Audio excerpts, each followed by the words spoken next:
Hello, hello, welcome to another episode of Prehistory in the Dark. I am your host, Darkness the Curse.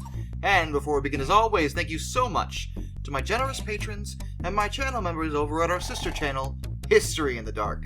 You are the reason why this content remains a bold attempt at venture capitalism. And today, we are going to discuss Jurassic Park, which normally I wouldn't get into media when it comes to anything I do on these channels because, well, I talk about history, actual legitimate history that really happened. Documentaries are of course a thing, but for the most part I like to stick to actual facts, not movies or video games or anything of that nature, at least when it comes to these channels, because that's just not what I do now. But, for one thing, Jurassic Park is my favorite movie ever, and it's kind of relevant to what I do here. And I noticed, especially given Jurassic World Dominion is going to be out as of the recording of this video in about 4 hours, I really feel like I should address Jurassic Park and what it did for paleontology as a whole, because there are a lot of poorly written articles and poorly done videos that aren't really giving credit where credit is due, both to the original movie, the series as a whole, and the original 2 books written by the late Michael Crichton. Let's talk about what Jurassic Park did for paleontology. First off, I really want to stress why I'm doing this video, which, like I said, it's because of all the horrific stuff that's been used to garner views off of the hype for Jurassic World Dominion. Most of the videos and articles are performed or written somewhat along the lines of Top 5 mistakes in Jurassic Park! Number 1, dinosaurs can't spit venom. Number 2, velociraptors aren't that big. Number 3, they should have feathers. Number 4, I don't know, Michael Crichton would be spinning in his grave. Oh my god! And it's starting to irritate me, a little bit, because it is what we call fluff in the journalism industry. It's a whole lot of nothing to garner clicks, because most of these issues with the original Jurassic Park can either actually be legitimately explained, or are fairly well known at this point, and really don't need to be thrown in everybody's faces like, oh my god, I can't believe they did this. For one thing, Michael Crichton, when he wrote the original book, went around and interviewed actual paleontologists because he wanted his story to be as factual as he possibly could make it while balancing out the entertainment factor.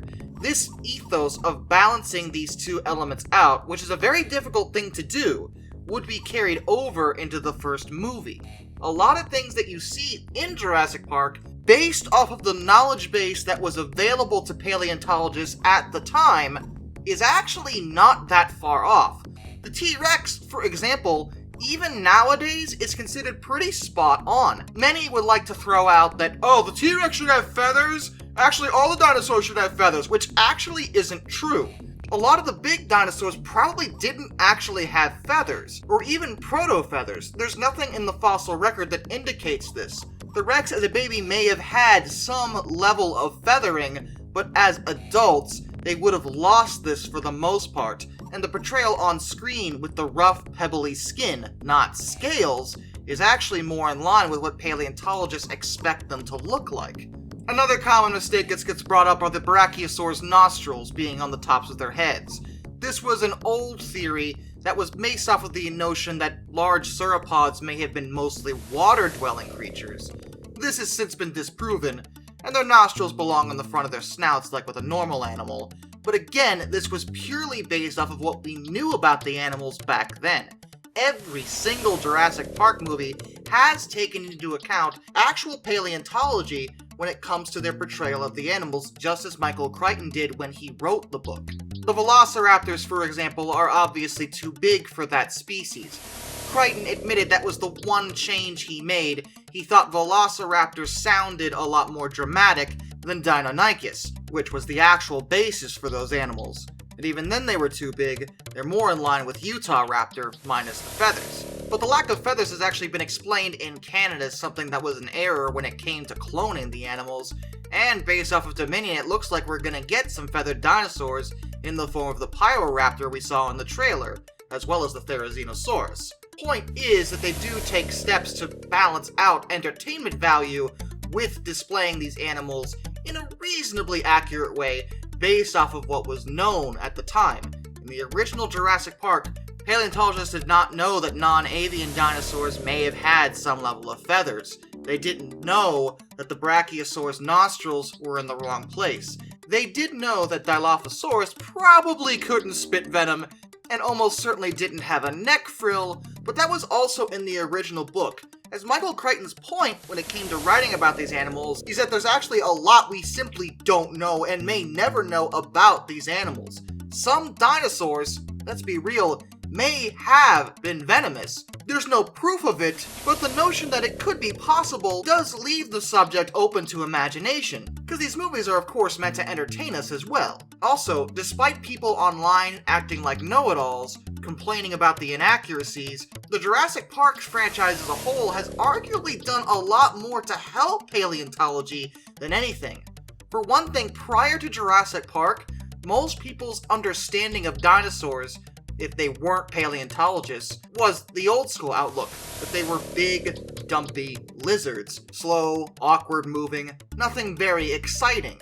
Jurassic Park made it a point to portray them as fast, agile creatures, like many of them probably were, giving a new understanding and outlook of the animals to the masses that paleontologists had struggled to do for years. Additionally, it inspired a lot of people to actually start researching into the reality of dinosaurs and get into the field of paleontology.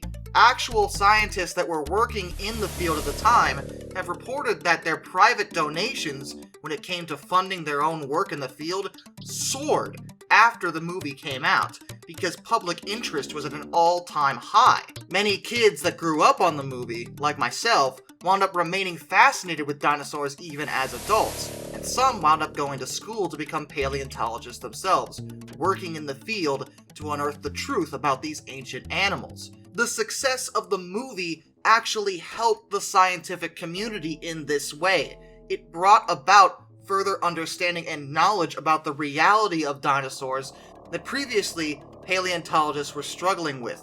They had difficulty getting funding, they had difficulty bringing fresh minds into the field. It was tough, but when Jurassic Park popularized dinosaurs again, suddenly interest was renewed, and that's something science always needs, is interest. Whether or not Jurassic Park is 100% accurate, and of course, it's not. It doesn't really matter, because the point is, it's putting dinosaurs on the big screen, and it gets people thinking. It gets them wondering. It gets them wanting to know more.